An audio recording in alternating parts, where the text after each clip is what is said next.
Diyan ka, matanda ka. Huwag ka nga pumasok-pasok dito. Dahil malas ka sa buhay namin. Bakit? Huwag ka nga dadaan dito.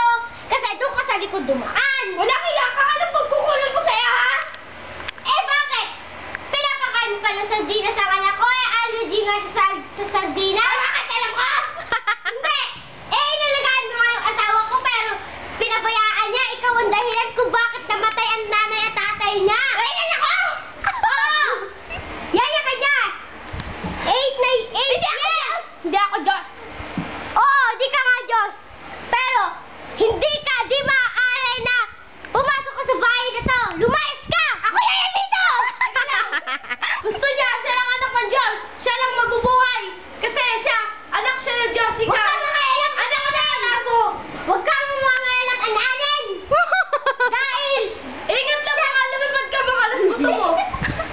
Sino ba kinakausap ka? Itibaw! Hoy! Hoy! Ako ang kaaway mo! Nakalimutan mo yan! Oo, baka pag tinusok kita, yan o!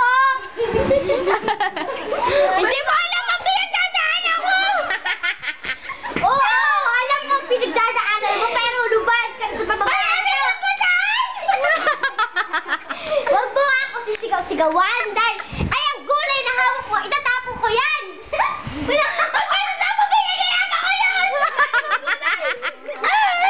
Eh, natapon ko na nga, huwag ka ba kaya dito nagrahin? Tinapon yung gulay mo, ha? Oo, umalis ka na! Sa pamamahay na to at sa likod ka na dumaan, huwag sa harap namin! Bakit? Ano yung harap ninyo? Maganda harap namin, baka ma-allergihan mo pa! Baka may nakapa ka pa ng tae! Tae! Ay.